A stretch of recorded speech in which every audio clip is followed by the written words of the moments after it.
Ngayon, dahil yung pera mo, masasayang. Ba't ka mag-i-invest dun sa mahina yung... Ito yung pinaka-problema. Yun pala ang epekto nun, ano? So dapat pala, hindi pala Sa kalagayan natin ngayon, si President Marcos, nung siya ay maging presidente, 2022 yata yun, ang utang ng bawat Pilipino, 115,000. Opo. Bawat Pilipino. Pati sanggol. Ba lahat? Opo. 2022. 2025, ang utang na ng bawat Pilipino, 155,000. O, nakita mo yung pagkakaiba. Di ba? Ngayon, kahit anong gawin mo, hindi mo mapipilit, hindi mo mapipigilan yung pagbulusok ng piso mo against the US dollar. Kasi ang unang tatamaan diyan ay yung 17.6 trillion na pagkakautang mo. Opo. Utang nga eh. Karamihan, dollar yan eh. Tapos, meron kang budget deficit na 1.6 trillion. Saan mo kukunin yun? So, may pressure sa pera natin yun. Di ba? Lalong-lalo na ekonomiya natin, import-dependent. Import-dependent. Tapos ang export mo kakapurit. Totoo. Di ba? Pagkatapos, ito pa ang problema. Dapat hindi natin binenta yung 30 tonelada ng ginto. Oo nga, taas ngayon eh. Ganun pala. Kasi yung ginto mo, parang sa balance sheet mo, walang iniwan sa pamilya mo. Meron kang alkanse. Meron kang kumpiyansa eh. Yes. Kasi meron ka namang savings. Meron pa akong meron pa akong hindi pa binabasag yung aking rito, yung aking Aking alkansya. Alkansya ko rito. May kumpiyansa ka eh. Pati yung mga creditors natin, tinitingnan nyo yung gold reserves mo eh. Pero kahit may gold reserves ka, pagka medyo inflation mo, tapos saksakan ng dami ng utang mo. Wala din. Pati yung balancing ng gold, tumatagilid eh. Pero binenta mo pa. Isip-isipin mo. At tapos tumaas po yung ginto. Almost 10,000 ngayon. Ang mahirap pa rito, tinatanong ko sila, bakit kayo nagbenta ng 30 tonelada? Ba't di na lang isang tonelada? Hindi na masagot yun. Anong klaseng polisiya na sa panahong ito, 30 tonelada kagad ang ibebenta natin? Kung wala ba tayong foresight? Anong parameters? Hindi ba? Ikaw naman kahit na yung palay mo, kung hanggat ka na kailangan ngayon mo muna. Siyempre naman. Teka muna, hintayin ko muna ng ganito. Halimbawa, tumaas yung presyo. Gold ito eh. Lalo na yung gold, Sen. Hindi naman nabubulok to eh. Nung ibinenta, palugi. After 1 year, lugi tayo ng 1.2 billion nata, 120 billion, hindi kwentahin natin. Reaction TV Basic Public Reaction. Napakaganda po ng pag-uusapan natin ngayong mga kareaksyon. Ito Tutasen. Makinig ka dito kay Senator Marcoleta. Huwag kang paloko-loko dyan na sinasabi mo yung persona ng grata mo yung ambassador ng China. Nahihibang ka na ba talaga? Wala ka na ba talaga sa tamang pag-iisip? Tutasen, tanong lang. Pakinggan mo si Senator Marcoleta, hindi ka lawyer. Wala kang alam, hindi ka lawyer. Dapat doon ka na lang manatili doon sa bulagaan, Brad. Huwag kang masyado magtatapang-tapangan sa China. Hindi ako pro-China. Pro-Philippines ako, pero hindi ako alam mo lang, bulagaan. Tumigil ka, Tutasen, makinig ka kay Senator Marcoleta. Ito, lawyer to. Malalim ang natapos nito, Makinig ka dito, hindi ka nagtatali-talinuan dyan. Naku po mga kareaksyon itong si Tutasen.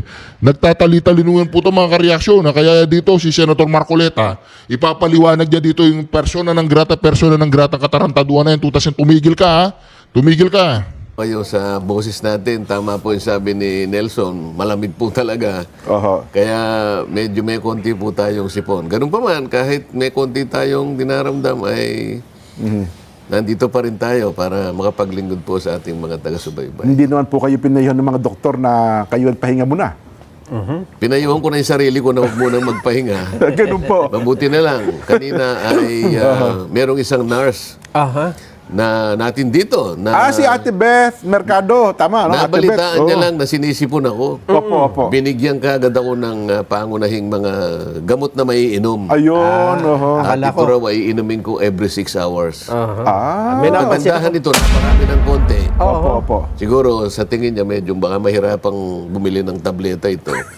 So may 3 araw na ako na Libre na. iinumin. Nakalibre. Medyo yung isang inom ko medyo ano na ako ganun po, May konting relief na ako May kasama po kasing panalangin yun, Sen. Palagay Kaya ko, palagay ko. epektibo. Salamat sa ating nurse. Opo, si Ate Beth Mercado. Ayan. Beth Mercado, Yes no? po.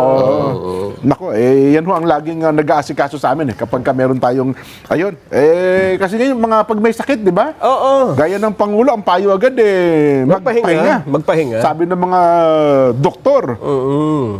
Pero... Wala pa namang diverticulitis, Sen. Hindi naman po diverticulitis yung hindi naman masakit po ang tiyan nyo, Sen. Hindi naman. Medyo pamamalat lang po ito. Ayun. Nason, simulan na agad tayo. Banata na. Marami kasing issue nun, Sen. Itong mga nakalipas na araw, alin ba ang gusto nyong unahin natin? Doon tayo, China. China tayo. Ako sa bagay, ito yung Interesado pinakamainit ako dun At ito yung... Tutasen, makinig ka. Huwag kang paloko-loko dyan, Tutasen ha. Mag-aral ka muna kasi. Mag-aral ka muna ng pagka-abogado. Huwag kang paano-ano kasi kulang kaalaman mo. Bulagaan na lang. Said bulaga doon. Papatok ka doon. Huwag kang magtatali-talino. Pati mga Supreme Court, binabanatan mo.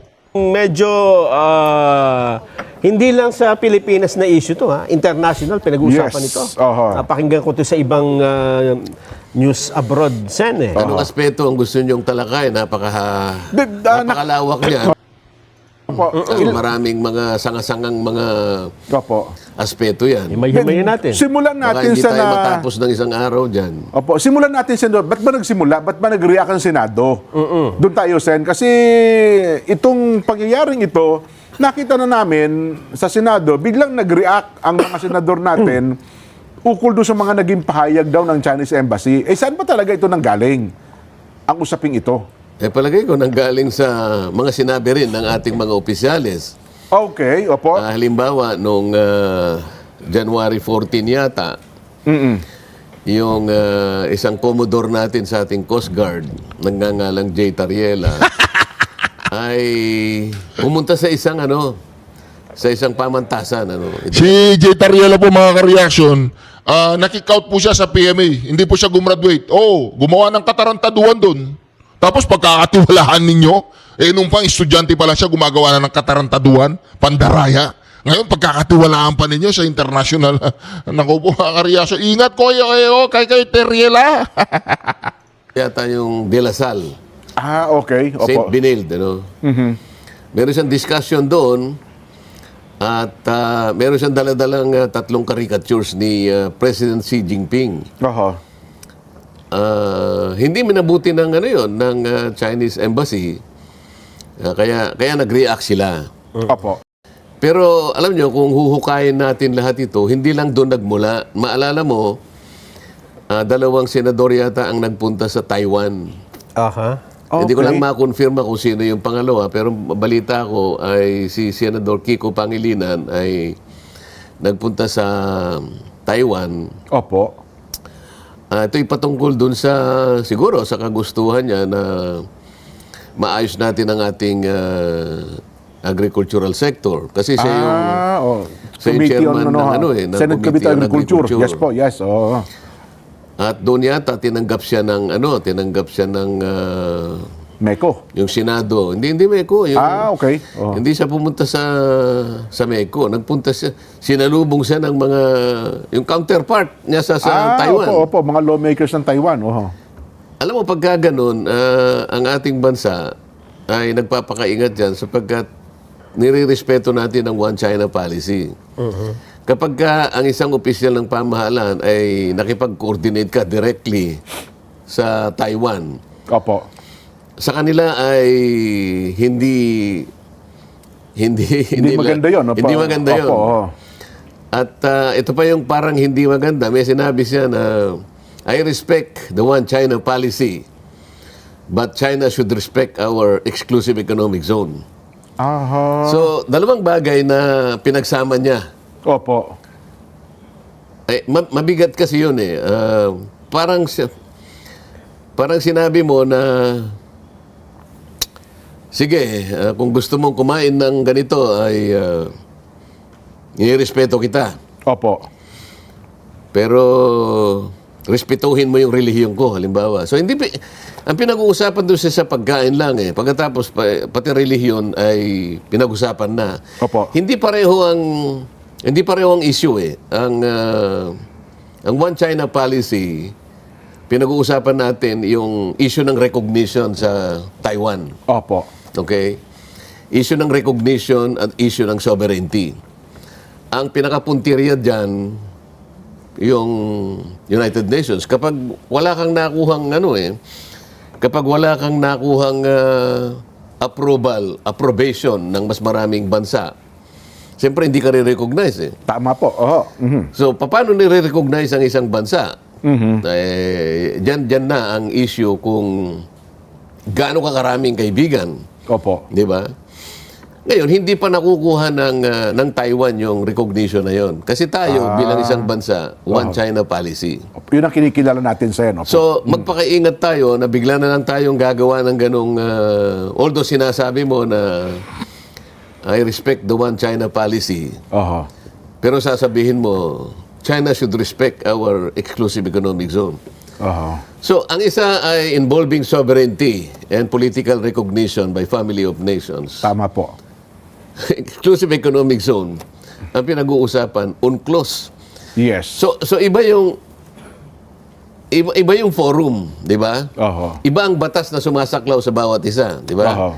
Yung recognition pwede sa pamamahala ng UN General Assembly kasi nandun lahat ang mga yun ang mga UNCLOS lang. Opo. So maritime rights ang pinag-uusapan doon sa may sovereignty. Sovereignty. Oho. So itong dalawang bagay na nangyari hindi minabuti ng Ng China. Oho.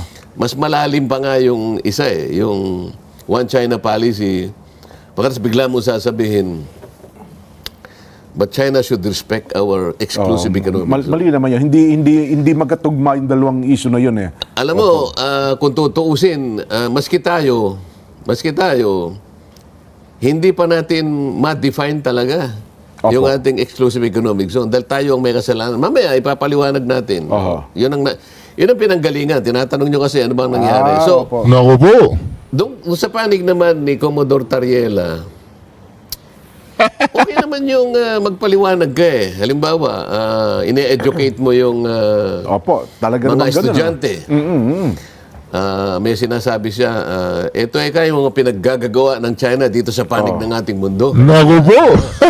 Andyan na yung kanyunin tayo ng tubig. Ano? Andyan na yung pasadahan tayo. Andyan yung kuyugin yung mga ganito. Oo. China is a bully, sabi niya. Ano? Pagkatapos, meron siyang daladalang mga caricatures portraying the Chinese president Oho. in a bad light. Ano? Tama. Siguro alam mo kung ang naggawa ng mga ganong klaseng memes o kaya mga caricatures, yung mga dyaryo lang natin, mga editorial cartoons ba, Ayan. Nelson? Opo. Oho. Palagay ko madaling tanggapin ng China yun eh. Understandably tatanggapin niya. Bakit? Editorial cartoons yun eh. Tama po. Miski tayo naman gumagawa ng ganun eh. Lalo yung magagaling mag-drawing, di ba? Nelson? Pero ang nagdala ng caricatures, isang uniform Personnel. personnel. No? Oho. Isang may rango. Commodore. Kumbaga sa General sa armed forces, ay kumbaga sa army. Oho. General ang katapat General eh. po. Yes po. Oho. Yun siguro yung medyo dapat ay hindi nangyari. Oho. Kasi may uniforme ka eh. Dapat ipinabaya mo na lang sa Oho. mga gumagawa ng editorial na mga materyales.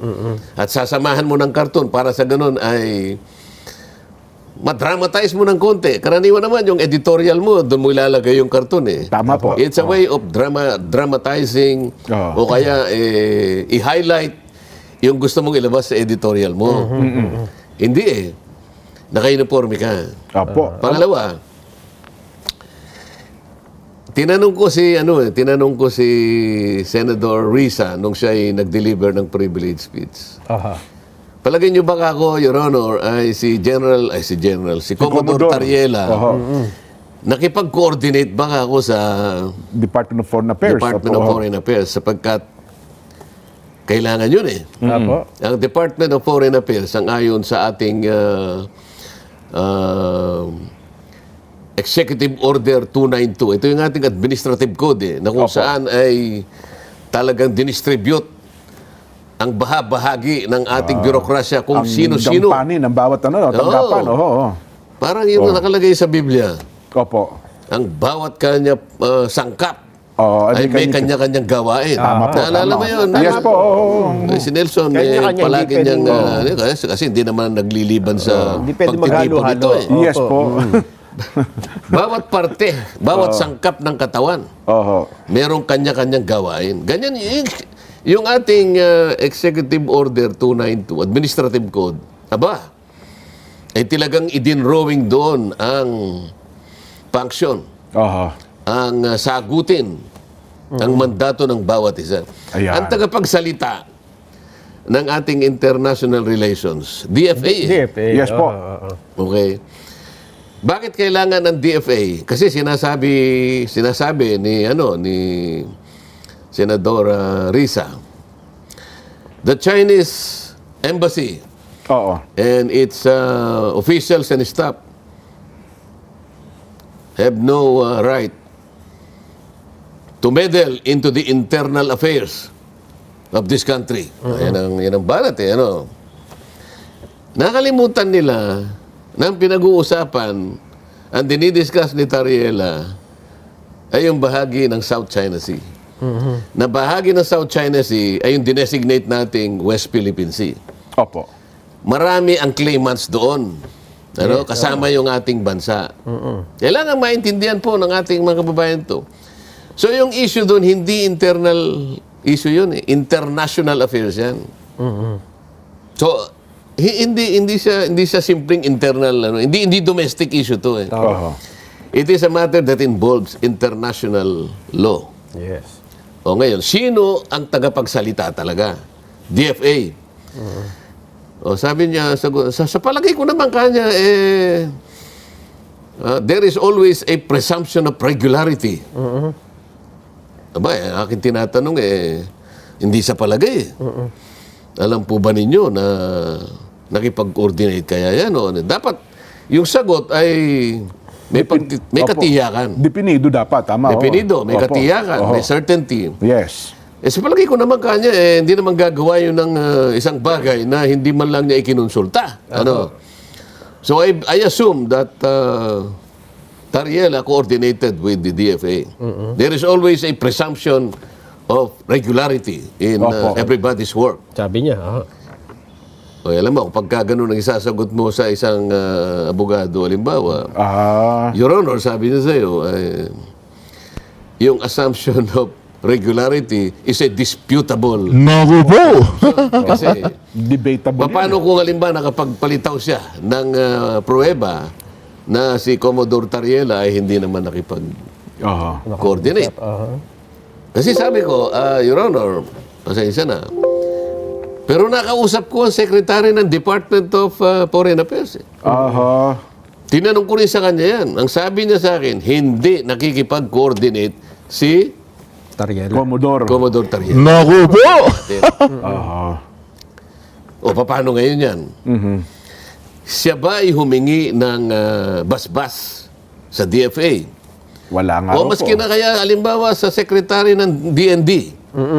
Department of National Defense. Siya ba'y Opo. ikaw ay tagapagsalita ng isang malit na bahagi ng iyong katungkulan. Pero ang pinag-uusapan natin is an issue involving international relations. Aha. Pangatlo, pumunta ka sa eskwela eh. Opo. Nakipag-coordinate ka ba sa Secretary ng Education. Department of Education? Oo. O kaya sa CHED? Ayan, kung higher education, tama naman. Kasi pinuntaan mo yung eskwela eh. Oo. Alam mo, Jen, Nelson, tayong mga Pilipino, likas na sa atin yung magagalangin tayo. Ay, opo. Hindi ko naman lahat hindi ko na sinasabi lahat, pero yan ang ating yan ang ating ugali. Pupunta ka lang sa palengke, makikipag-usap ka hindi basta-basta ka na lang didiretso. Palengke lang yun, ha? Oho. Magtatao po. Kaya tayo po, dadaan ka lang, Medyo may sinyal. Makikidaan po. Mawalang galang na po. Wala naman tao. Miski nga sa punso, bari-bari apo nga niya, Ewan ko kung ano sa Tagalog yung bari-bari apo. Dumaan ka lang sa punso, Oho. Naintindihan mo ang sinasabi ko, Nelson? Sa Tagalog po, tabi-tabi po. Yun. Yan, opo. Bari-bari po. Pasensya na kayo, kasi, Tabi-tabi po. kasi nung maliliit kami, ang daming punso sa amin, Opo. Bari-bariya po. Akala mo yung pinanatili sa kaisipan namin, kapag hindi ka nagbari-bari apo, baka sino malulumpo baka- ka, baka hindi ka. yun. Pagkatapos Bari-bari apo. ilang araw, sa takot mo, sa dami ng punso, bago bari-bari apo. Yung pala, Magagalangin tayo. langgam lang pala nakatira doon. Nagpunta ka ba sa CHED? Oho. Pwede po ba? Kasi baka doon, sasabihin ng CHED, ano ba sasabihin mo? Teka muna. Aha. Teka muna. Kasi, tingnan mo ngayon na, nagkaroon ngayon ng hindi dapat nangyari ito Hindi dapat nangyari ito Pero baka sabihin nila, hindi, ang amin naman kinakampanya lang, wala mo na yung karikatura ng tungkol sa presidente ng China, kundi ang kabatiran. Kasi di ba yun naman talagang trabaho na magkaroon po ng kabatiran ng marami nating kababayan ukol sa issue ng West Philippine Sea. Oo nga, pero Sen. meron silang tuntunin na sinintupad dyan. Oho. Meron silang tinatawag na measured transparency. Sila ngayon ay gagabayan Opo. nung ganong klaseng pamantayan. Ano yung measured transparency? Opo, ano po Kailangan may kalakip na pag-iingat Oho. na ang bawat sasabihin mo ay huwag magkaroon ng misinterpretation o kaya baka pagmulan ng panic. May ganun ho palang alituntunin. Sila kasi merong yung strategic ito na paraan para ipakita sa China na ayaw nating ang ginagawa nila, pero may pamamaraan naman na sa maayos na Kaparaanan. Kaparaanan. Yes po, oo. so ang asa ng observance dito, di ba? So paano mo sisisihin ngayon na basta-basta? Sila lang naman yung tagapagsalita in Chinese Embassy. Oho. So sabi niya,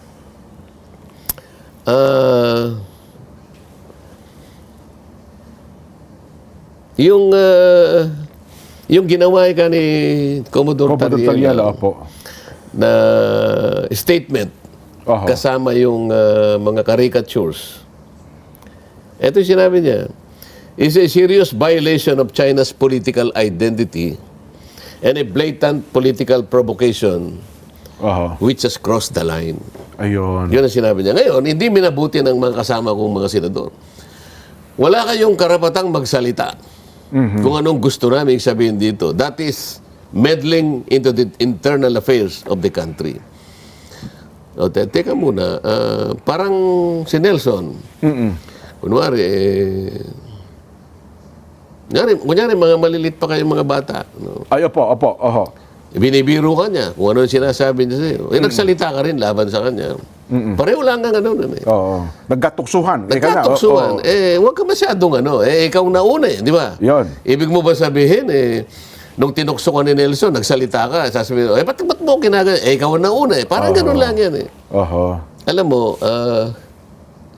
yung sunog, kahit bata, pag mawala ng sunog Ay, yes. Totoo naman po yun. Oho. Yung bata kasi wala pa siyang yung tinatawag nating maturity. Hindi niya alam ano yung consequence ng gagawin niya. Naglalaro siya ng Akala niya yung posporo, posporo pwedeng kiskisin kahit na Oho. nasa tabi siya ng ng dayami, di ba? Oho. Hindi niya sinasadya yun Wag sana tayong maging parang bata.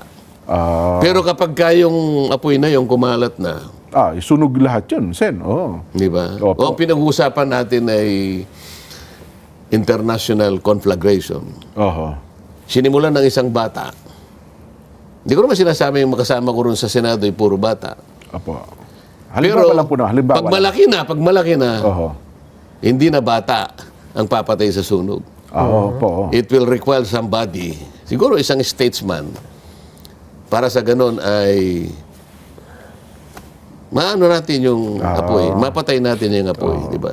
Kasi humantong pa Nelson, di ba? Doon sa punto na nagkaroon ng resolusyon. At tila yata mayroon pang suggestion na magdeklara ng persona non grata ang ilang mga opisyalis ng China Embassy. Sen. Sa halip na humupa ay Yan. lalong pinalala ng mga sumunod na pangyayari. Dahil nagkapalitan ng mga pahayag Naging maanghang salita. Nung sumagot ang Chinese Embassy, sumagot din sila ng mas matindi hanggang sa punto na may resolusyon na, Sen. Ito nga, dapat pinagtalunan namin sana ng Miyerkules. Nag-aabang ho kami dyan, Sen. Akala Kasi ang gusto nila, magbutuhan na kami ng parang Martes yun eh. tungkol doon sa resolusyon. Oo, resolution number 256 eh. Opo. Ang title niya dyan ay Resolution Expressing the Sense of the Senate in Condemning Recent Public Statements Issued by the Embassy of the People's Republic of China. Aha. May involve ang buong Senado rito eh. So, kailangan magbutuhan kami. Ayun, Ngayon, sa rules naman namin, teka muna, hindi na wala namang ganyan. Pagdebatihin muna natin yan. You are requiring the sense of Senate already to condemn. Kasi ang bigat naman ito, sabi ko nga sa inyo eh. Ngayon, dapat kahapon. Ngayon, ang sabi naman nila, sige, sa Lunes na. Kasi kahit paano, naghahanda naman tayo ng kung paano natin sila papayapain, ano? Opo. Kasi tayo, ayaw nating palakihin yung apoy. Totoo po. Ang gusto natin, wala namang ano eh. Wala namang mananalo dyan eh. Ibig mo ba sabihin, pagka ininsulton mo ng ininsulto ang China, ibig mo sabihin, sasabihin ng China, ang tatapang ng mga Pilipino? Yung ba, makukuha ba natin yun? At sa huli nga, Nelson, di ba, parang dumating na sa punto, sige, wag na yung isa lang naming opisyal lang inyong Persona non grata. Lahat na kami. At handa kaming umalis dito. Kung kinakailangan, mag-alisa na kami dito. Gaalis na kami. Iiwanan namin yung embahada ng China sa Pilipinas. O halimbawa, iniwanan nila yung sinara yung embahada. Opo. Sino pang makakapunta ng China? Yung mga, yung ating mga mangangalakal, yung ating mga businessmen na kumukuha ng visa. Kailangan nga pala yun. Sino mag-i-issue ng visa? Yung embassy ng Papua New Guinea? Hindi pwede ho. Baka Senado, Sen, pwede. O yung mga turista nating pumupunta roon? Nako. Paano? O halimbawa yung kami, pupunta kami inimbita kami ng China. Wala nang mag-i-issue ng visa. Ako siguro pwede kasi meron akong diplomatic passport. Opo. Paano yung walang negosyante, walang visa? Yung pinakaano rito, yung ating mga negosyante. businessmen, mga negosyante. Ang dami nating mga negosyante. Paano yung mga nag-export? Paano yung nag-import? Paano yung mga OFW sa China, Sen? Mga kalahating milyon daw po yun. Paano gagawin? Halimbawa, sinabi niya, sige, ganyan ang gusto nating mangyari, ha? Kayo nagpasimula, pagkatapos nagsabi lang kami ng ganito, pagkatapos di-declare nyo kami persona non grata, pauwiin na namin lahat ng mga OFWs ninyo. Nako. Sana naman, kaya nga sinasabi natin, kaya natin dinidiscuss. Naalala mo ba nung sinasabi ko na ako'y inimbita ng... Opo, nabanggit niyo po yun doon sa Senado eh. Alam mo, magaling naman silang kausap eh. Sabi ko sa kanila, mabuti ka ako, Mr. Ambassador, dahil nga sa dami ng mga issue na parang meron tayong hindi pinagkakaintindihan ngayon, pwede bang umpisahan natin, makahanap tayo ng mga bagay-bagay na pagkakasundo naman ang ating tinatahak. Tama, Marami naman tayo magagawa eh. Magkasundo tayo sa isda muna, kako pang ganyan eh. Maganda yan, sabi pa niya eh. Hindi ba kako, ang mga isda kako ay, walang may-ari niyan eh. Wala. Ang isda kako ay para sa sangkatauhan. Para sa lahat po yan. Para sa lahat yan. Wala namang nakasulat na ang mga isda ay para sa inyo. Sila lang ang makakakain. Ang totoo niyan, sa marami ka akong desisyon ng mga international tribunals. Nagsimula ka ako sa Europe. Dahil yung Iceland, kinukubkub niya lahat yung... Sabi nung korte, meron ka lang preferential rights. Pero hindi mo kanya pwedeng pigilan ang Federal Republic of Germany at saka yung Netherlands. Opo. na mangisda dyan. Mangisda rin sa lugar na yan. Oo. Sapagkat yan ay common. Yung Fishing grounds. yung traditional fishing grounds. Nagawa nyo ka ako sa Vietnam. Tama. Di ba kako? Opo. Oo, sabi niya, nagawa na. In the year 2000. Sabi niya siguro, paano niya kaya nala? In the year 2000, nakagawa ka ng kontrata sa Vietnam at para maiwasan niyo yung pag-aaway-away, nagkaroon kayo ng agreement. Nagawa niyo rin kako sa bansang India. O palagi kayo nagtatalo rin ng India, di ba? Nagawa niyo yan para sa isda. O lalong-lalo na kako sa Japan. Meron din kayong iringan ng Japan. Pero nagawa niyo pa rin. Ba't di natin pwedeng gawin dito? Oo nga naman. Hindi magagawa natin, sabi niya. Panahon nga kanya ni President Duterte. Di ba kanya pinayagan namin, kaso naman, ito naman pinagsasabi sa amin. Dinrowing kanya si Presidente namin ng ganito, nakakatawa naman. Ba't naman ganito? Sana mahinto muna itong mga, tas mag-usap tayo. Ang sabi nga namin ni Nelson Sen, tayo, halimbawa, galit pa tayo sa ating leader, pero kung ibang bansa ang gagawa nun, una tayo magagalit, Sen, di ba? At sa ating mga kababayan. Halimbawa, ang Pangulo ng bansa natin ay ginawa ding katawa-tawa, at ang gumawa niya ay opisyal pa ng pamahalaan nila, opisyal ng army nila. Kaya nga, magagalit din tayo, Sen. yung ginamit nating isa pang medyo malalim kasing problema ito, yung sinabi ni Senator Kiko. Anyway, ito sasabihin ko rin sa kanya kung matutuloy yung debate namin sa Lunes. Opo. I respect the one China policy, but China should respect our exclusive economic zone. Alam mo kung sa pag-aaral ng logic, meron tinatawag na syllogism. Syllogism, ito ay deductive reasoning ito eh. May dalawang premises yan eh, isang major and one minor premise. Pagka valid ang premise, halimbawa, ang premise is all men are mortal. Sabi niya, yung first premise, yun ang general premise. Nelson Lubao is a man. And therefore, Nelson Lubao is mortal. Yun ang valid. Valid. Pare-pareho. Syllogism. Pantay. Pero, merong fallacious premise dyan eh. Okay. Halimbawa, Fallacy.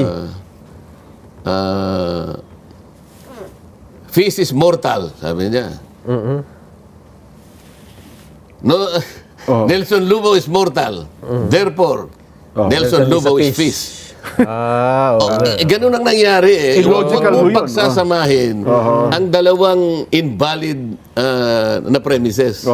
Ito, sabi ko nga sa'yo kanina, ang isa is maritime rights, ang isa is sovereignty. Tama. Ang pinag-uusapan dito is UNCLOS. Ang pinag-uusapan doon, international law.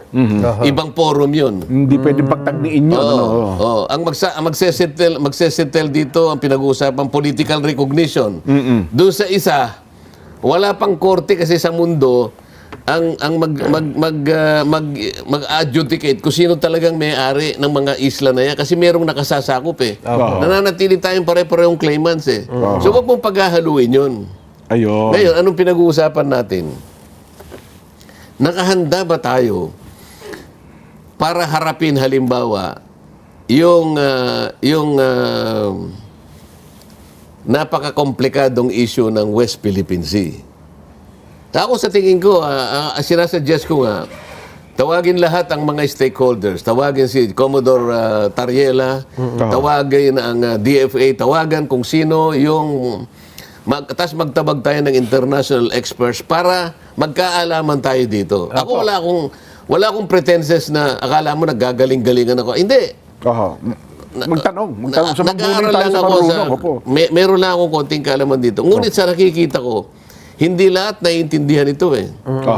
Di ba? Halimbawa, yung Presidential Decree 1596. Hindi nila alam na ang pinag-uusapan lang doon ay yung tinatawag nating Kalayaan Island Group. Tapos meron tayong parang 1292 ba yung RA natin. Ang pinag-uusapan lang doon is yung ating archipelagic baseline. Alam mo, hindi po pwede nating masabi na ito na yung ating West Philippine Sea kapag hindi natin nagagawa ang dalawang bagay. Una, kailangan tayong gumawa ng mapa. Ito yung sinabi na ng Korte Suprema eh. Hindi, nakakalimutan nila ito eh. Kailangan meron kang mapa. Primero, mag-declare ka muna ng 200 nautical mile from your baseline. Yun ay referensya sa ating exclusive economic zone. At saka yung ating continental shelf. 200 nautical miles away from the baseline. Opo. Pag nagawa mo na yon, na-declare mo na yon, i-deposit mo yung declaration sa United Nations. Opisina ng Secretary General. Pero meron kang mapa. Itatanong ko kay General Tariela, tinanong mo ba yung NAMRIA? Kasi NAMRIA ang merong karapatang gumawa ng mapa. Nagkasundo na ba kayo ng NAMRIA para i-deposit yung mapa? Sasabihin sa'yo, hindi po. Paano mo? Hindi ka pa nakagawa ng ganito para nga pagbigyan ka na, kasi doon sa mapa, makikita mo na yung coordinates kung nasaan ang West Philippine Sea. Para maitala doon sa tinatawag nilang international holographics ng mga mapa. Para ngayon, officially, matala sa karagatan ng mundo na meron palang West Philippine Sea. Hanggat hindi mo nagagawa ito, hindi pwedeng tawagin pang gano'n. Pwede nating tawagin, bakit hindi? Kasi tayo yan eh. Opo. Paano yung coordinates? Ng buong mundo, di ba? Yung kaalaman ng lahat. Yung mga dumadaan doon. Sana aralin nating mabuti. Para hindi tayo nagmumukhang nakakahiya. Hindi ba, meron tayong kasabihan eh. A little learning is... Dangerous. Talagang dangerous. Tingnan mo ngayon. Baka layasan tayo ng China. Huwag naman sana. Sana humupa ito, yun ang ating kagustuhan, pag-usapan nating mabuti, at huwag yung basta na lang tayo nagpapatutsadahan. Merong isang, yung dating na, National Security Advisor, pakita natin. Opo, Tingnan mo, meron din siya sinabi. Baka Norberto Gonzales. baka akala ng mga taong nakikinig sa atin, tayo lang ang merong ganitong pangamba. Opo. Pwede, direct, Sige baka po. naman gusto mong... Nakapanayam ata si Norberto Gonzales at yan din ang naging paksa nila, Sen. No? Siguro, narinig ko lang eh. Iparinig nga po natin, direct, yung punto ni Secretary Norberto Gonzales.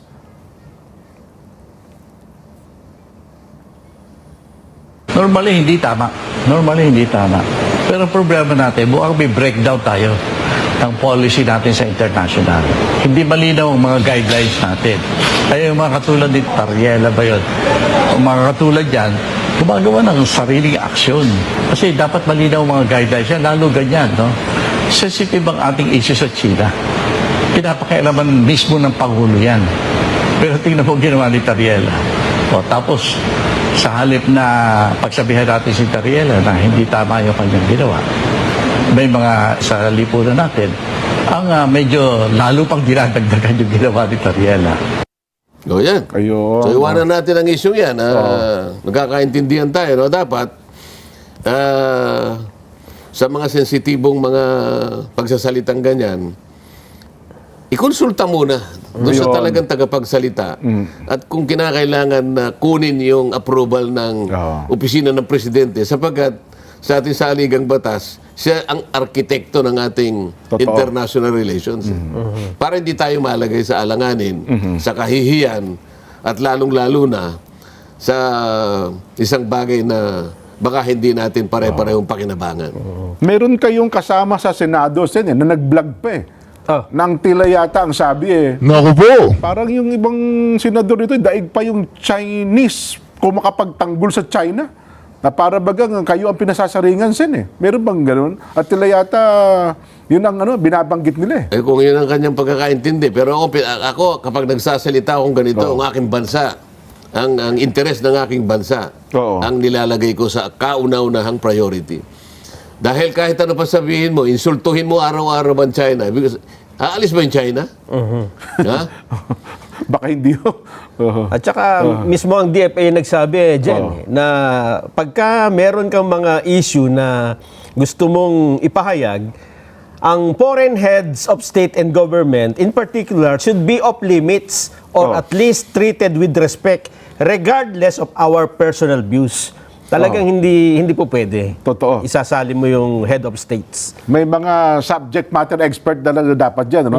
Itong binabanggit ko natin sa, ibinabanggit ko kanina, yun palang senador, nung sa kanyang binabanggit na anong tag doon? Yung sa kanyang vlog, ay in 72 hours, ay 815,000 views. Pero nung kayo pala, gumawa rin pala kayo ng vlog at sumagot din pala kayo Sen eh. At sa pinakahuli, within 48 hours, ay meron na po kayong 2.5 million views at 111,000 likes. Yun po ang Sen. Okay, paliwanag mo yung significance yan. Ako hindi ko masyadong Mukhang kabisado yung mga bilang na yan. mas maraming interesado sa paliwanag po ninyo kaysa sa doon sa pinupunto nung kapwa nyo senadora, ang kapwa nyo senador, Sen. Ayun nga, itatanong ko sa inyo, ibig ba sabihin kinatigan yung ating pagpapaliwanag? Mas gusto nilang pakinggan ang inyong paliwanag po. O, yun lang. Kasi yun ang gusto kong kayo magpaliwanag. Kasi baka mamaya kung magsabi, sabihin na naman nila, itinatayo natin ang sarili nating bandera. Hindi naman ganun. No? Meron pang isang, naalala ko yung post ng isang, ito, lagi nating binabag ito, yung retired Associate Justice. Sabi niya, paraan niya meron kang kapitbahay na nag-squat sa bahay mo sa bakod mo. Nung nag-squat siya, sasabihin mo bang friendly kapitbahay ba yan? Squatter nga, nung pinapalis mo, ayaw na umalis Yun ang kanyang argumento, Sen Sino yun? Yung retired Associate Justice Carpio. Ang tawag Sino dyan, daw ang nag-squat? Ang binabagay, parang pinapalagay niya yung China, di ba? Yung ating katubigan, So, patawagin mo raw bang friendly yan? Kung ini-squat kayo yung lugar mo na pinapaalis sila, ay ayaw umalis sa property mo. Ang problema, Oo. ang problema dyan sasabi mong ex-justice na yan, Opo.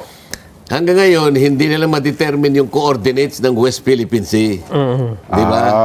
Kasi hanggang ngayon, hindi niya maintindihan na yung mga isla na kung saan ay merong occupants, Ang pinakamaraming occupants sa ating tinatawag na exclusive economic zone, mas marami ang occupants ang Vietnam.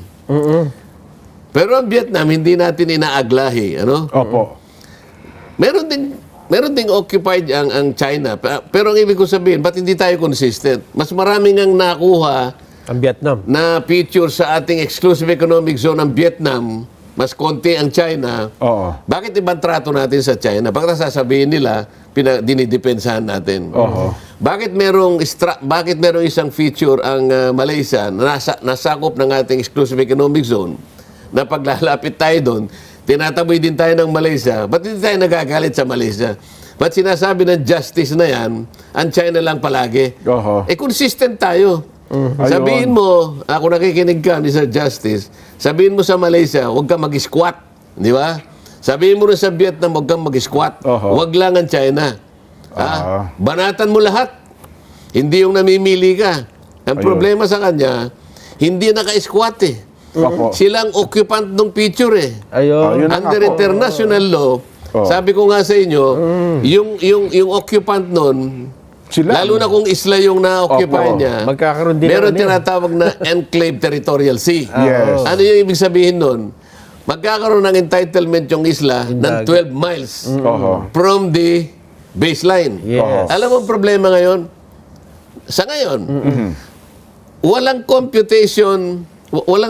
computation doon sa enclave territorial sea. Opo. Kaya ang labo ngayon ng sistema ng daigdig. Wala ka namang makukuhang korte ngayon na magsasabi kung sino talagang may-ari. Nananatili tayong lahat claimants. Ayun. Hindi ba naintindihan ng justice na yan? Kaya nga lahat tayo claimants. Vietnam, China, Philippines, Taiwan, claimants tayo in the disputed and troubled South China Sea. May overlapping, Overlapping. Nasa EEZ mo nga. Opo. Siya naman ang occupant. Pambira naman justice. Pinakamabuti. Tapos sasabihin pa niya, may sinabi siya Opo. si Marcoleta kanya, yan ang mababang klaseng abogado. Parang yung mga kasama din daw niya. Low level. Okay lang sa akin yun, Jen. Di ba? Ano problema? Ako, pwede ko pa sabihin sa kanya. Yung retired justice na yan, yung pinakamagaling na abogado sa buong Pilipinas. Tama naman yun. Ako sangayon din naman ako doon. Yan. Mas magaling pa sa Supreme Court yan, Sen. Para wala siyang masabi. Ayan. Di ba? Pinakamabuti siya, imbitahan natin sa maglakbay. Kasi po, sa paglalakbay, ingat po kayo Kayo po ba'y maglalakbay sa pamamagitan ng ating mga sakyang pandagat? Kayo po ng barko, roro, ferry, iba pa? Panoorin po natin ang paalaala ng Philippine Ports Authority. Mga kapatid, mga kabarangay, mga kasambahay, mga ka-SGM, panalo clock na. Heto na po ang panalo tip para masulit ang budget natin sa bahay. Doon na ho tayo sa Always Panalo. Pure gold yan, oh. Ang babaho ng presyo. Very convenient sa dami ng stores nationwide at laging kumpleto. At meron din pong Pure Gold mobile app. Kaya doon sa mga ayaw pang lumabas, pwede ho kayo mag-order, magpa-deliver via Pure Gold Mobile. Download nyo na ang Pure Gold Mobile. Ayan. Napanood namin, Sen, nung isang araw, at ito'y tinalakay din namin ni Jen, Oo. nag-privilege speech kayo sa Senado, at sinabi nyo na, at nagulat din kami, Oo. na marami pa lang mga cabinet secretaries ang hanggang sa ngayon ay acting pa. At hindi pa, kaya acting ay hindi pa Kukumpirma. nako-confirm Oo. dahil hindi dumadaan pa sa Commission on Appointments, Sen. Tama ka, Nelson, Jen. Dahil Opo. sabi ko nga, very highly unusual naman na umabot tayo sa napakaraming mga secretaries in acting capacity. Oo. Hindi isa, hindi dalawa, hindi tatlo. 8. Walo. Opo. Oo. At hindi maliliit na departamento ito, Jen, Nelson. Opo. Halimbawa, executive secretary. Acting capacity, acting. Opo. Yung ES natin. Ang ES is primus inter pares. Oo. Diba? Pagkatapos, Department of Finance, Yan. Department Frederick of Gu. Public Works and Highways, Vince Dizon. Department of Justice, Opo. Frederick Bida. Department of Budget and Management, Rolando Toledo. di ba? Opo. Department of Environment and Natural Resources, Si Rafael Lutilla po yan. Oh. Department of Transportation, Si Giovanni Lopez. at saka yung Presidential Communications Office. Yes, Secretary Dave Gomez. Oh. Sinasabi natin hindi maliliit kasi Department of Budget. Sila yung gumagawa ng pambansang paglatag ng ating pangangailangan sa panggastos. Oho. Department of Finance, kasangkot din dyan. Department of Justice. Kung titingnan mo na naman sa ating administrative code, ito yung head ng legal department ng ating bansa. Oho. Pagka ikaw ay acting kasi, may mga limitasyon ka eh. Halimbawa, hindi ka pwedeng mag-appoint eh. Opo. Oho. O kaya may mga kontratang hindi ka pwedeng pumirma. May mga ganong Pati sa pagpapalabas natin ng incidents budget yan, ng pondo, Sapagkat diba? meron silang inherent limitations. Okay. Ngayon, given the fact that they are the alter ego of the president, tsaka hindi na, sana man lang kung ito ay malilit na kagawaran lang. Mga sections ng bawat ano. Baka sakali kahit active, pwede mo nang patawarin. Kasi sinabi ko, very highly unusual. Parang nagiging tentative ang pamamalakad. Oho. At hindi lamang yun, parang clearly ay nadidefy yung constitutional requirement. Ano yung constitutional requirement? Lahat ng paghirang, lahat ng ina-appoint ng Pangulo, bago sila makapag-discharge ng kanilang functions, dapat dumaan sa Commission on Appointments. Yun ang sinasaad ng saligang batas. Kasi, kinakailangang mapiho, kinakailangang masiguro yung kakayahan, yung merito ng appointment. Kaya nga, isa ito sa paraan na napapanagutan natin yung checks and balances. 8 ito hindi dumaan sa Commission on Appointments. Commission on Appointments. Opo. Sino ngayon ang Sino ngayon ang nag-confirm? Sino ngayon ang nagbigay ng parang approbation na sila ay katanggap-tanggap, na sila ay competent? Wala eh. Di ba? Oho. Ito yung mabigat doon. So, ang provision sa saligang batas ay yung nasa Section 16 ng Article 7 ng Constitution. Kasi nakalagay rito, the President shall nominate and, with the consent of the Commission on Appointments, appoint the heads of the executive departments. Ayun et cetera, et cetera. Opo. So, paano ito? Parang hindi mo nasunod ang pangangailangan. Mandatory ito saligang batas. Oho. Pero ano naman kayo dahil bakit parang pinatagal pa nila lang ganon, Sen? Di ba? Hulaan mo, Nelson. Hulaan mo. Ano Bakit dahil? Ito, magaling, Oo. magaling manghula ito eh. May bolang kristal yan si Nelson. Oo. Ba't ba na? Bakit pinatagal? Kasi pinakamatagal parang 4 months, Sen, di ba? Hindi, mga 1 year, hanggang 1 year. Meron na bang umabot ng 1 year? Hindi, sa administrative code, kailangan hanggang 1 year lang. Kung Hindi, pero itong 8 na binabanggit natin, parang may halos 4 na buwan na. Itong mabigat dyan, ha? Oo. Parang meron silang, di ko pa nakukonfirm, ha? Oo. Dahil siguro sa privilege speech ko, baka iano yung pangalan. Baka mag-submit na for confirmation Oo. sa Commission on Appointments. Opo. Hindi pwedeng mangyari yun eh. Bakit? Oo. Hindi ka pwedeng i-confirm ng CA Oh. kung ang appointment mo is acting capacity. Kailangan ganun ad ba? interim. So dapat ad interim yung mag-appointment na bago. Hindi, ganito. Ad interim yung appointment ang gagawin. Kailan nakakapag-appoint ng ad interim? Opo. Dapat wala sa session ang Senado at ang legislation. So dapat naka-break kayo. ganun? Naka-break kami, pag-appoint mo, Ipapasok ad mo na. interim. Ayun. So, paano ngayon? Nagsisimula na po kayo, lunong nakaraang Hindi nga, kaya nga ano sila, acting lahat Acting eh. lahat. Ayun pala yun. O ngayon, kalimbawa, nag-submit sila ng pangalan. Kalimbawa, sinabit si ES, Opo, Secretary Recto. ang aking kaibigan, Secretary Recto. O di, binigay ang pangalan. Ano? Opo. Paano namin tatanggapin yun? Sasabihin lang namin, boss, teka muna, may mali na naman kayo. Oho. Ganun pala Acting yun. capacity ka lang, paano ka namin i-confirm? Ayun pala Hindi yun. pwedeng i-confirm as acting. Ito pa yung nakikita kong problema.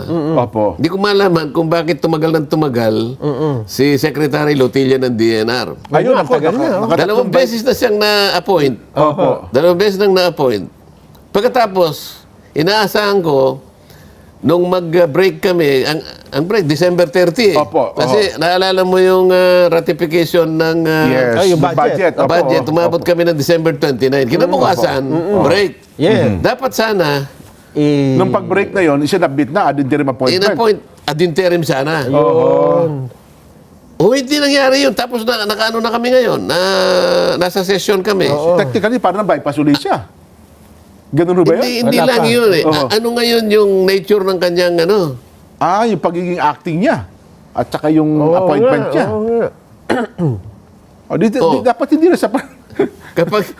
Kapag ka naman in-appoint uli, Oho. kunyari ad interim, pagdating sa CA, may strike 3 ka. Meron kami strike 3 policy. Yun, oo. Para ba sa baseball, di ba? Sa baseball, strike out ka na pag tatlo eh. Opo. Out ka na pag tatlo. O kawawa naman si Secretary Rafael Lutilla. Secretary Popo, baka may strike 3 to. Boss, na-strike 3 ka eh. Out ka na. Kaya pala pinagtalunan yung Hindi, nakaraan. tinatanong natin, Oho. bakit nagkaganito? Bakit tumagal? Sabi ko, Nelson, tingnan mo yung bolang kristal mo. Anong dahilan? Baka busy, Sen. Busy yung kasi may diverticulitis ang Pangulo. Tingnan mo muna yung bolang kristal mo. Di mo kasi tinitingnan mo. Walang mabuti. kuryente siya, walang makita eh. Ikaw, Jen, yung kumukulong Kawa. Kasi mas malaki yun. Baka Opo. makita mo dyan. Wala akong makita, Sen. Malabo ang dahilan eh. Hindi nakapa. Marumi kasi yung tubig mo. Baka gusto pa nilang... Parang ang ginagamit mo yung tubig na... Di ba nagpunta ako ng Agusan del Sur? Ay, opo. Akalain mong... Yung tubig doon salin. Ilang salinated. Puro salin. Hindi, kaya nga tinawag kong, okay naman pala yun, desalination. Desalination, Di ba? desalin. Kukunin yung timba eh. Oho. Kukunin dun sa sa mababaw at saka maruming balon. Kulay kulay brown, kulay kape. Oho. E di isasalin dun sa drum. Ano? Tapos may butas yung drum, may katabi buhangin, siyang buhang isang maliit na Oho. parang filter. Dadaan sa filter, pagkatapos may maliit doon na lalagyan sa bandang ilalim, Oho. doon tumutulo unti-unti na parang tumining ang tubig. Oho. Yun ang gagamitin mo sa iyong kawa. Yung kalilipat lang sa drum ang ginagamit mo para makita mo. Oo nga. Wala talaga makita, Sen. Ano bang... Kayo na nga sumagot. Ano bang nakikita niyong dahilan, Sen? Kami wala akong nakita ni Nelson eh. Kaya lang, baka naman mamamali ako. Oho. So kahit mamamali ako, patawarin nyo na ako. Sige naman po, eh, yan yan naman eh, yan oo. eh. Oho. Baka kasi, Samantahala natin baka eh. kasi iniintay yung mga natalo ng eleksyon. Ay, oo nga. Yung one May year sabi- ban. Hindi ako, ano, Yung one-year ban. Sinabi ko sa 1 year inyo, ban. hindi ako nakakasiguro, pero ito lang ang nakikita kong dahilan. Tama. Di ba? Kasi February, March, April, May. Yung mga 4 na buwan pa yan. Baka naipangako. Kaya nga, oo. kung hindi naman lalampas siguro sa 1 year, dahil yun ang alam nila yung statutory limitation. Sino ba yung mga inaakala ninyong i-appoint na natalo at iniintay lang yung election ban? Pwede dyan. Hindi, ang problema, nakulong si Bong Revilla. Hindi na po pwede yun. Sino pa? Abalos, Benhar. Sino Pwedeng pa? executive secretary yan. Francis Tolentino, Sino Sentol. pa? Sino pa ba ang mga natalo nung nakaraan? Ikaw ba? Nasa may Mayor Binay. Abi, opo. Yan. Sino pa? Sino pa ba mga sa alyansa ng Bagong Pilipinas, no? No, madami. Oo. Kasi ilan lang yung pumasok sa kanila. Senator Pacquiao. Pacquiao, Manny Pacquiao. Okay. Sino pa? Di ba? Liwanan na natin yan. Opo. Hindi nyo So na ba- yun ang sa pantahan nyo. Sa pantaha ko lang naman yun. Pero Sana naman mali ako. mataas ang Di ba? posibilidad nun, Sen, ha? Ha? Mataas ang posibilidad nun na yun nga ang mangyayari. Kasi Pero naman, intrigero ka naman, nasabi ko lang. Buti ko na hindi ko na sinabi. Hindi, ako titindigan ko yan, Sen. Titindigan ko yung sinabi ninyo. Iwanan natin yan. Ano muna tayo? Dito muna tayo sa... Hindi, nung nagpanotaryo nga sa Sweden, naalala ko din yun eh. Ganun ba? Total, andito si Sen. Baka magkaroon tayo ng update kung... Doon ho kay, kay Tungkol saan? Attorney Espera. Yung kay Gutesa. Yung SP, ano ba yan, Espera, at saka yung judge ng Manila City Regional Trial Court, Sen. Hindi, babanggitin ko muna yung nangyari na, di ba nung isang linggo, may Opo. nabanggit ako sa inyo na si Secretary John B. Cremulya, Ay, opo. doon sa kanyang isang panayam ay sinabi niya na si Gutesa ay peke. Yun nga po. Sinabi niya na peke sapagkat siya raw ay nameke ng notaryo. Opo. Alam mo, napakahirap nung ganun na yung tao, isinubo niya yung sarili niya sa kapahamakan, nanganib ang buhay, pati pamilya, para lang maisa-isay niya sa magitan ng kanyang nalalaman. At tinukoy niya si Saldico na siya ang tagakuha ng mga pera sa kickback. Opo. At lahat ng ito ay Dinideliver. idinideliver sa bahay ni Martin Romualdez. Sabi nga natin noon, anong mapapala ng taong ito na siya'y gumawa ng ganong klaseng pagsasalaysay? Oo nga po. Wala. Sa Wala siyang pansarili, wala. mapapakinabang doon. Sabi ko nga, he has everything to lose. Pati buhay niya. Yung sinapanganib, pati kalagayan ng kanyang pamilya.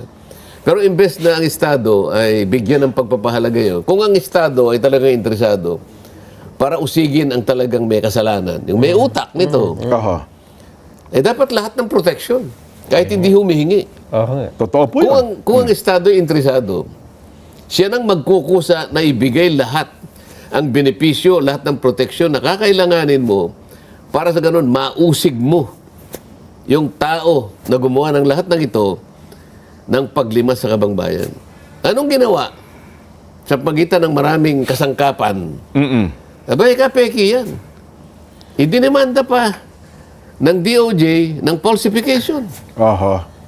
Sabi nga natin, nakabalita na ba kayo ng isang tao na nameki ng notaryo?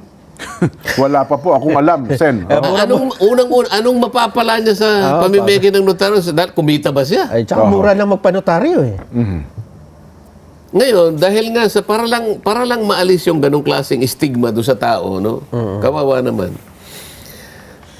Nung Miyerkules, ipinail na ako mismo nag-file, ipinail ko yung complaint laban kay Attorney Espera. Disbarment. Opo. So, formal complaint na po ito, Formal Sen. complaint Aba, ng disbarment ito. yan ang latest. Kasi ang sinasabi niya, hindi ko naman pirma yun sabi niya. Opo. Yung kung ano man yung nakapirma doon sa notaryo ni Gutesa, hindi ko pirma yun. Ako naniniwala kung hindi niya pirma yun. Opo. Ngunit, ang pinaniniwalaan ko, pinayagan niya kung sino-sinong mga tao na gamitin ang kanyang opisina at ang parepernalya niya para lang makapag-notaryo kahit sino na Yes. lang ang pipirma. Tama. Oho. Alam mo kung anong napatunayan ko initially? Opo. Sa pagitan ng ng approval ng Supreme Court, nakakuha kami ng permiso na Oho. puntahan yung kanyang mga isinabmit na mga dokumento ng pagnonotaryo. Hindi pa lahat nakuha na namin. Opo. Nung una, ayaw kami payagan eh. Opo. Nung makita nila yung alam niyo ba sa ngayon, 44 na piraso ng dokumento. Iba-ibang pirma. Nako po. Hindi yung pirma ni... Kasi pinakita niya, ito yung sarili kong signature. Ayan, aha. Bakit ako nakakuha ng 44 na piraso ng mga dinokumento niya, inotaryo niyang dokumento, na kahit paano mo tingnan, Iba-iba. iba-ibang pirma. Ibig sabihin nito, iba-ibang taong ginagamit niya na pumirma para sa kanya. Oho. Totoo yan. Ayun po. Hindi pa kami tapos 44 pieces na of evidence Grabe. na hindi pirma niya. Oho. Isa lamang kay Gutesa yun. Tesa, Oho. Sa makatwid, okay, hindi mo pirma yung pirma na ginawa ni Gutesa. Kanino pirma itong hinayaan mo na Nang magnotaryo gamitin. ka, Tama. ginamit ang pangalan mo, ginamit ang opisina mo, pati notarial details mo ginamit, pero maski pa paano mo tingnan, ilang tao ang pumirma nito para sa'yo. Oho. Yun ang kasalanan niya. Kasi sa notarial service law ngayon, kailangan nakaharap Abogado. yung tao at saka yung abogado. Magkaharap. Oho. Kaya nung ako ay, bago ko i-file ito, nagpanotaryo ako, pumunta ako sa GSIS building. Sa Senado. Oho. Hindi, doon siya mismo Sa sa GSIS. likuran nun. Okay. Oho. Oho. So, humarap ako sa notary publiko. Opo. Kinuha niya ako ng card, pinirmahan ko lahat yung ano doon. Opo. So, nagkaharap kami ng abogado. Para sigurado na. Ngayon, nag-file din ako ng administrative charge doon sa judge. Yun nga, bakit nyo naisama yung judge? Pati yung judge. Oho. Sapagkat, ang ibig lang sabihin nito, yung tungkulin niya na eksaminin lahat ang mga nagnunotaryo sa kanyang jurisdiction, hindi niya nagawa. Ayun nga, no? Una kasi, nung nakakuha kami ng approval, Opo. nahingi lang ako ng 3 piraso sa bawat buwan. 6 na buwan ang pinag-uusapan namin, kaya 18 piraso lang inihingi Yes. ko. Okay. Pero sabi ko, hayaan mo yung aking mga staff na Tama sila naman. nang mamili ng 3 sa bawat buwan. Oo, tama. Alam mo ang Random. ginawa niya? Ako ang mamimili, sabi niya. Sabi ng judge. Oho. Ang hindi niya na nakuha doon. Kaya 3 lang ang aking ano. Latag ko 'yun eh. Opo. Ito yung patibong eh. Sinadya ko na 3 lang. Opo. Binabasa ko kung anong gagawin niya. Yung gagawin niya, parang yun ang inisip ko. Akong mamimili, sabi niya. Kasi Opo. kapag sinabi ko, pwede ba ako makakuha ng at the very least 25 to 30 copies, baka mahirapan siya eh. Oho. Oho. Baka doon pa lang Kaya sige, kayo na lang. Kaya inuntian nyo na 3 lang. Sige, kayo na lang. Nung 3 lang, okay. mamimili. Ako ang mamimili. Alam mo kung bakit sinabi niya siyang mamimili? Opo. Para sa ganun, yung 3 pinili niya, ay talagang pare-parehas masisino yung, niya na yung pirma ng abogada. Ayun. Ngayon nakakuha ko 44. Oho. Miski pa paano mabalig-balig ta rin, iba-ibang pirma. Sino ngayon ang pumirma dito? Yun ay dapat, ito ngayon nasagutin ng Ispera. Akala ko ba, hindi mo pirma yung kay Gutesa? O itong 44, Opo. hindi mo rin pirma ito. Paano mo pinayagan? Bakit sinabit mo?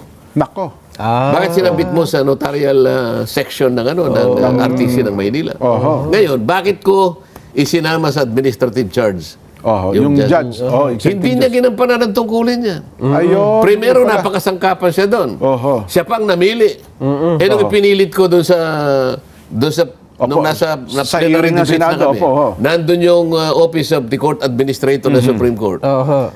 Sabi ko, Madam, bakit po ganito? Bakit siya po ang namili? Pwede ba kaming humiling ka ako? Opo. Halimbawa, bukas papuntahin ko yung mga staff ko na makapamili naman.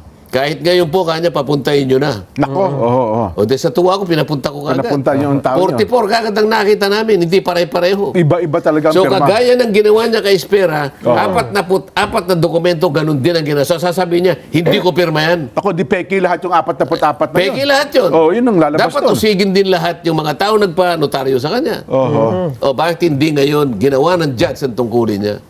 Nako. Pangalawa, gumawa ng order. Ba meron siya kagad conclusion. Peki ito, sabi niya. So, yung nag-secure ng notarial service na to, pati yung mga taong gumamit ng kanyang dokumento, Ayun, nako. ay liable. Damay lahat yun. O, di pati ako damay. Dahil ginamit ko sa ano eh. Oh, sa hearing nga po. Ang tanong ko rito, paano mo nagawa, paano mo kagad naisip na pati yung mga taong gumamit ng kanyang sworn statement ay kasangkot dito, hindi mo naman ako pinatawag. Oo nga po. Oo. Dapat sana humarap muna ako sa kanya. Oo. Para nakapag-explain naman ako, ay hindi. Ako naniniwala ako, napakasangkapan siya Oo. sa mga taong interesado na ang pagsusuri, pag-iimbestiga ng flood control ay kailangan malabuin. Oo. Kailangan imali. Kinakailangan hindi nila makita yung utak, yung pinakautak ng lahat ng pagnanakaw at paglilimas ng kanyang bayan. Napakasangkapan siya sa mga tao na ito ang kanilang kagustuhan. Hindi akalain ni Espera at saka ni Judge yung ganitong Okay, pangyayari. wala na akong magagawa. Di ba? Basta ako kung ano yung tama, yun ang tama. Ayun. Yan, sagutin nila yun. Oo. So, disbarment po kay Espera, yung kay Judge po naman ay Administratively. administrative, ano? Oo. Oh, sa Supreme Court yun. Supreme Court. Yung kay Espera sa IBP. IBP. Oo. Kasi yun ang tumatalakay sa disbarment. Ano? At tatayo ako talaga. Kasi ako nag-complain eh. Oo. Maghaharap kami. Nako. Dapat ay... Alang-alang sa katotohanan. Oo nga naman. Kawawa yung tao. Nagbuwis na ng sarili niyang kapakanan. Isinapanganib ang buhay. Pagkatapos siya ngayon ang i-discredit at siya pa ang tatakutin. Kaya ngayon hindi siya makalabas eh. Alam ko, kontrolado siya ngayon kaya hindi makalabas. Nako. Ang balita ko, di ba, isasabihin na po siya sa susunod na pagdinig ng Blue Ribbon eh. Paano mo isasabi na yung taong alam mo kung naran pero kinukontrol mo, ayaw mo siya lumabas? Ganon. Di ba sabi nung nakaraan, kasama po siya sa dapat isabi na kasi nga, para bagang Ang ini-stab dapat mong isabi na yung mga taong malalaki. Yung mga isda na malalaki. Di ba? Oo. Yun na nga. Oo. Sino ba yung isdang malalaki? Bisugo. Yung mga tinuro ho Oh. ni Saldi. Sino bang tinuro ni Gutesa? Si Saldi ko. Oh, tapos binanggit niya yung pangalang Mark Texay at saka yung John Paul Estrada. Oo. Pagkatapos nagkaroon ng isang buwan na pagkatagal-tagal, nag-resign ng chairman. Tagal Anong na yan. ibig sabihin nun? Binigyan ng oportunidad ay itong dalawang binanggit pa niya, makaalis na ng bansa. Wala na. Oo. At yung iba naman, ay tinago na yung mga pera at siguro kung saan na pinagdada. Kaya ganun eh, ang tagal-tagal eh. Oo nga. In the meantime, ang mga tao, disgusted, tormented, Oo. di ba? Oo. Wala eh. Naghihintay ng wala, pero galit ang tao. Totoo po. Hanggang ngayon, hindi makapagpalabas ng partial report. Sige nga, inihintay nga namin yung partial report kahit partial man lang sana. No, ha? Anyway. Buwelta naman tayo dito, Sen, kasi nabalitaan natin na mababa ang yung sa ekonomiya dyan, di ba?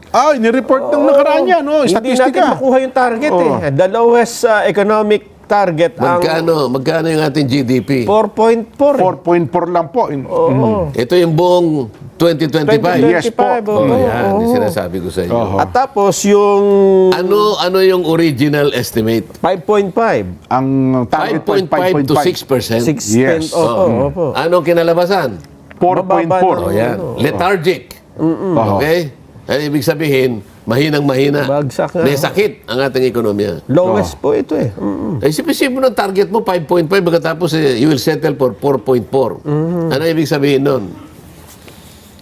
Kaya nagkakaganyan tayo. Tapos gagawa ka ng budget, 6.7 trillion. Trillion. Para sa...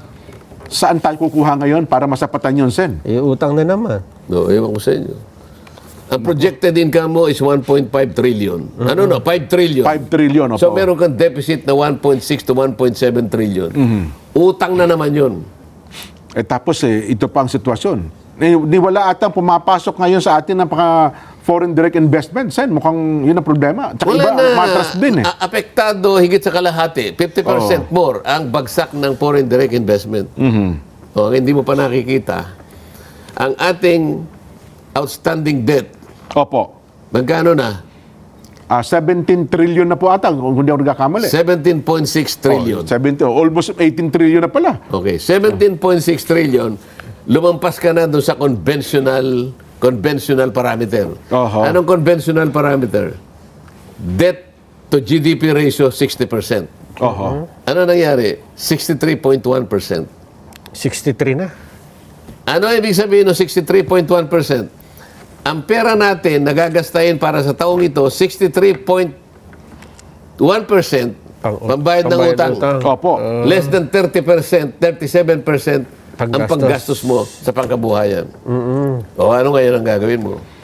Kaya ang pera mo sumadsad. Oho. Magkano na yung palitan ng pera natin? Mukhang konting-konti na lang ay 1:60 na yata. Ito pa pagkakamali ng tagapagsalita ng Pangulo. Oh. Isang babaeng abogada yata. Opo. Ano sabi niya? Ang gusto ni BBM ay huwag pumalo ng 60 Wag, ayaw po nila niyan. vis-a-vis the US dollar, $1. Yes po. Hindi pwede. Alam mo, ang nakakapagtaka doon, polisiya ng ating bansa, ito, good policy ito Opo. na ang ating exchange rate will always be influenced by market forces. Market-driven. Opo. Hindi mo sasabihin, para bang ibig niya sabihin, in-instruct niya yung central bank, kontrolin mo Kasi ang gusto ng Pangulo, mali yun. Wag aabot ng 60, Mali yun. Ito yung mga unusual. Hindi ko malaman kung sila ginagamit nila yung mga isip nila. Hindi mo pwedeng isa publiko yung pagsasalita ng gano'n. Ganun ho pala Hindi yun, mo sinasalang-alang yung market forces Kasi yung parity, ito yung Opo. you have to allow our peso to settle its place. Yes po. Kung aabot ng 60, 61, talaga Wala tayong magagawa. Yun talaga, yun ang Otherwise, kapag kinontrol mo, ang mangyayari dyan, sasabihin ng central law, bibili siya ng ng mga pera na may hina. Oho. Ha? Para lang wag umabot dun sa 60 ganun ang para kontrolado po nila. yun. Risky. Ito yung nangyayari. Ngayon, sasabihin natin ngayon, gusto ng ating Pangulo ay mali na naman ang pagkakaano niya. Maring yun ang gusto ng Pangulo. Ang kusa lang. Pero hindi mo dapat i-broadcast yun. Sasabihin na naman ng mga tatawanan na naman tayo. Ano ba naman ang Pilipinas? Di ba niya alam Mali pala yung ganun. na yung parity, yung relasyon ng pera nila tsaka ng US dollar magsisecure ng hindi ba? Ano klaseng Ang akala nila pogi po siya, yung pala negative palang epekto noon, sen, ano? hindi, salita na kasi ng salita yung babae na yun. Hindi naman niya pinag-iisipan ng kanyang mga kung ano epekto naman. Kagaya rin ni Jay Tariela.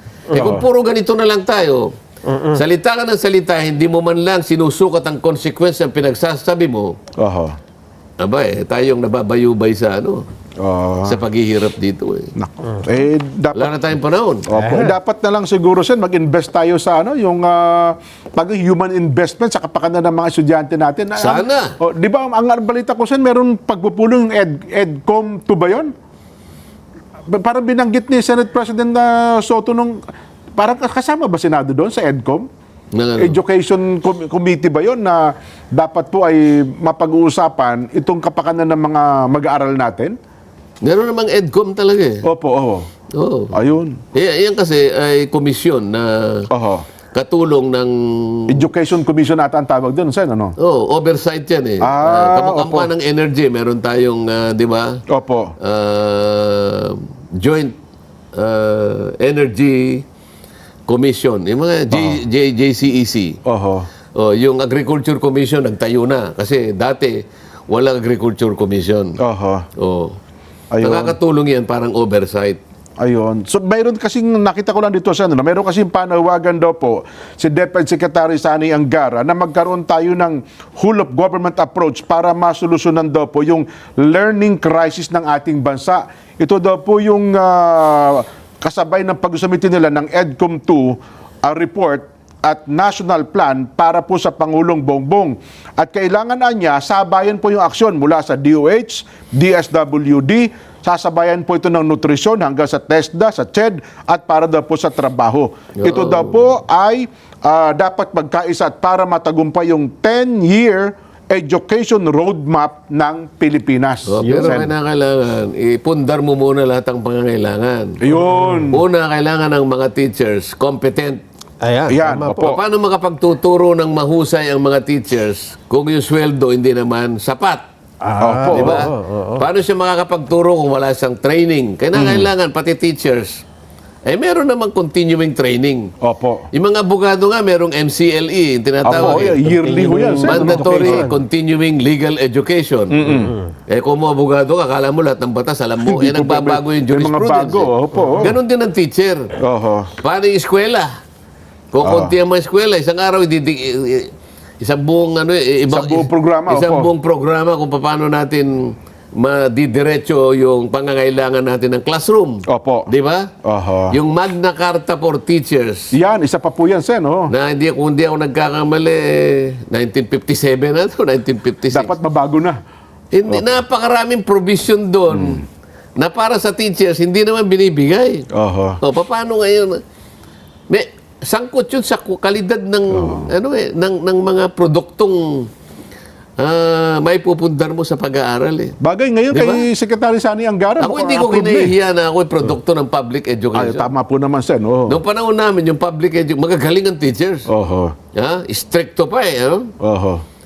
Ako napalo ako ng 3 beses dyan eh. Ng teacher teacher nyo? nyo? Ah, ganon? Oo, mahigpit eh. Bakit? Bakit? Ha? Wala assignment. Hindi. Medyo makulit. Ganon talaga. Hindi, Bata kasi eh. nakalimutan ko yung binigyan kami ng notebook. Opo. Paano pa ba tayo? Baka wala. okay Opo. yan, 2 minutes okay po, yan. Sen. 2 minutes. Oh. Sulat. Ayan. Ang assignment nyo, isulat nyo yung pangalan ng magulang. So, ina at saka yung ama. Opo. Sila ang pasulatin nyo. Sila. Oh. Para sigurado sa spelling. So, nakalimutan ko sa kalalaro. Di nung na, wala, paano kung uuwi? Wala nang panahon eh. Nasa school Opo. na, po. Alam ko naman ang pangalan ng Tatay sa tatay nanay. ko. Siyempre, ano. Pacifico Marcoleta. Sinulat nyo na lang. Kaya lang, yung Marcoleta kaya, pero yung Pacifico, P-A-S-I-P-I-K-O. Oo, so Yung Candida, Oo. K-A. Kaya halatang hindi silang gumawa. Tanungin ako ng teacher, Rodante, Nako, yun na. ito ba ay sinulat ng mga magulang mo? Siyempre, opo, halika ka niya, dumapa ka rito. Sabi ko, paano niya kaya nalaman Oo nga. Candida naman ang nilagay ko, tsaka Pacifico. Oo. Pag-uwi ko, yan napala mo. Di ba? Tama po naman. Ano. At Ay, pinalo. nako. Kasi ngayon, pagka pinalo nyo yung bata, susumbong kayo. Bawal po kayo mamalo ng bata. Wala. Ay, Talaga, wala. talaga, pati magulang, kasangkot doon sa pagpaparusa. Sasabihin pa ng teacher mo, yan, matigas kasi yung ulo mo. Sabi ng nanay mo, yan. gumawa ko Matututo ka naman. Yan. Tanong ko sa kanya, paano niya nalaman na hindi kayo na gano'n? Huwag mo na kayo itanong. Malalaman niya. Sabi. Malalaman, no? Pagdating ng panahon. Maano pa ako, nag-aapila pa ako eh. Tama naman ang pagkakaso. Di ba Pacifico ang pangalan Pacifico, mo? oo. Sa'yo naman, di ba Candida? Candida K eh. Ay, nako. Advance happy birthday po kay Simon Lacson.